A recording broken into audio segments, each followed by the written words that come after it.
Isa na namang college student ang nasawi dahil sa isang hazing ceremony. Ang biktima ay isang 25 years old na graduating student ng Philippine College of Criminology. Kinilala ang biktima na si Aldrin Bravante. Taga Cavite pero nag-aaral siya sa PCCR sa Manila. And allegedly, ang fraternity na nagsagawa ng hazing sa kanya ay Tau Gamma Phi. Kasalukuyan ng hawak ng QCPD ang apat sa mga miyembro ng Tau Gamma Phi PCCR chapter. Bale ang nangyari ayon sa balita, habang sinasagawa yung hazing kay Bravante, nawalan ito ng malay.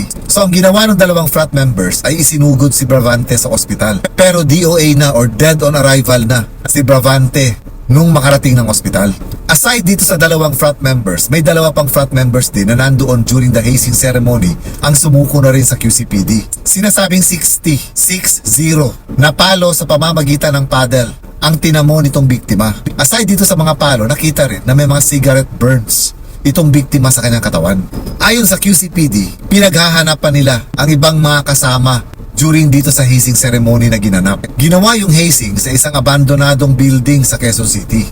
Nagbigay ng 8 pang pangalan itong apat na fratmen na sumuko at kasalukuyang pinaghahanap ito ng QCPD. Pero paniniwala ng QCPD, hindi lang ito ang lahat ng mga kasama dun sa hazing ceremony. Nakakalungkot lang na isa na namang graduating student ang nasawi dahil sa hazing.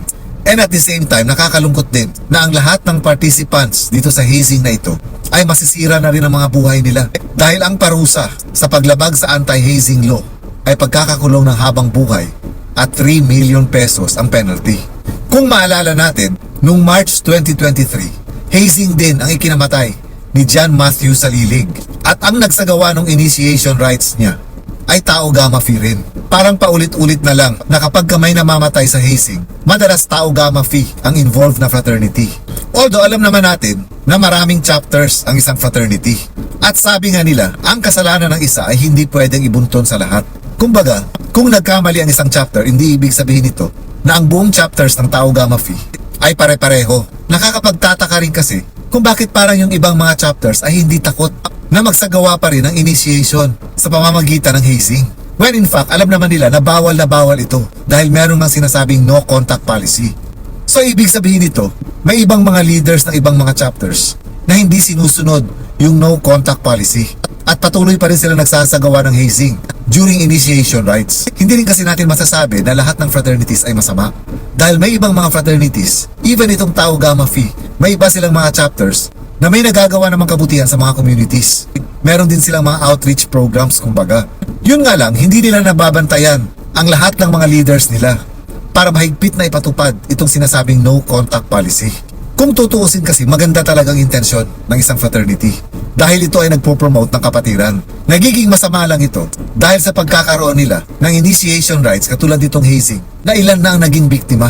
So sa palagay ko, kahit gaano pa kahigpit ang gagawing batas para sa anti-hazing law, as long as merong mga leaders ang mga fraternity chapters na hindi sumusunod sa sinasabing no contact policy, patuloy na may mga taong madidisgrasya sa hazing.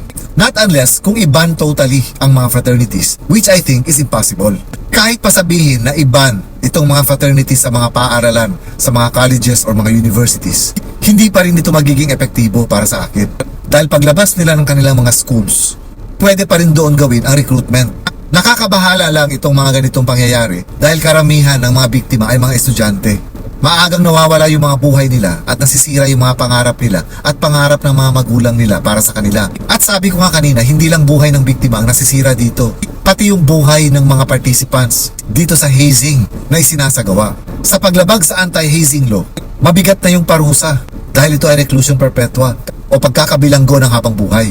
At hindi lang ito ipapataw doon sa mga frat members na mismong pumalo doon sa biktima. Ganito rin ang parusa kahit kung ikaw ay isang observer lang or nanonood lang ng initiation rites. Dahil ang sinusunod sa batas na ito ay ang sinasabing the act of one is the act of all. Ibig sabihin, ang gawain ng isa ay gawain ng lahat. Even yung mga magulang nitong mga sumasali sa mga fraternities, may limitasyon din ang kaya nilang gawin para mapigilan ang mga anak nila. Lalong-lalo na kung yung mismong anak ay hindi naman nagsasabi na may sasalihan siyang fraternity. So ang control talaga dito ay dun mismo sa taong sasali sa fraternity. Kung palagay niya na talagang kailangan niyang sumali sa isang fraternity dahil sa palagay niya, dito siya mag-grow, dito siya magkakaroon ng maraming kaibigan, Dito siya magkakaroon ng magandang exposure. O di kaya ay dito niya makikita yung sinasabing sense of belonging sa pamamagitan ng pagkakaroon ng isang fraternity. Bago siya sumali dito, pag-isipan niya ng maigi. At dapat alamin niya kung yung chapter na papasukan niya ay sumusunod ba sa no contact policy. Ibig sabihin nito, may initiation rights pa rin. Pero hindi yung klase ng initiation rights katulad ng hazing or yung mga nakakasakit at nakakamatay na klase ng initiation. Huwag nilang basta isugal yung mga buhay nila dahil sayang na sayang yung mga buhay, lalong-lalo na kung mga bata pa sila, para kitilin lang ng isang hazing. At ang mas masakit pa dito, ang kumikitil sa mga buhay nila ay mga kapwa frat members nila. Nawawala yung sense ng kapatiran kapag kaganito. Dahil walang kapatiran, ang kailangan saktan ka na maaaring ikamatay mo para lang makuha yung loyalty mo. Matagal na at paulit-ulit nang nangyayari yung may namamatay dahil sa hazing. Kumbaga parang ang hirap ng hanapan ng solusyon kung paano ito makontrol or mapigilan. Hindi rin kasi magiging sagot na dapat i-ban na sa buong bansa ang mga fraternities. Dahil sa palagay ko, ito ay imposibleng mangyari. So ang mga responsibilities nito ay nakasalalay sa mga leaders ng mga chapters ng bawat fraternity.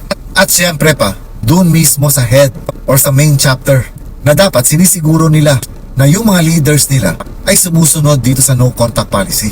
At sa mga magulang din siguro, dapat din na paulit-ulit nilang paalalahanan ang mga anak nila na kung pwede lang, sumali na lang sa ibang mga organization instead of joining fraternities or sororities na hindi natin nasisiguro kung ang bawat fraternity or bawat sorority ay sumusunod sa no contact policy.